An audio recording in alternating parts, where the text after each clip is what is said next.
بسم اللہ الرحمن الرحیم۔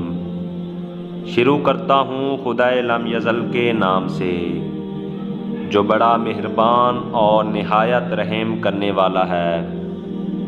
حضرت حجاج کا شمار اصحاب امام حسین علیہ السلام میں ہوتا ہے۔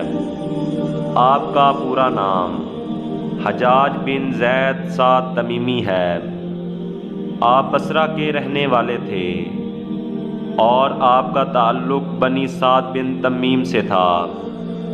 امام حسین علیہ السلام کے خط کے جواب میں مسعود بن عمرو نے جو خط لکھا تھا، آپ وہ خط لے کر کربلا کے مقام پر حضرت امام حسین علیہ السلام کی خدمت میں حاضر ہوئے اور وہی ٹھہرنے کا شرف حاصل کیا۔ چنانچہ روز عاشور حملہ اول میں آپ نے امام حسین علیہ السلام پر اپنی جان قربان کر دی۔ اللہم صلی علی محمد و آل محمد وعجل فرجہم۔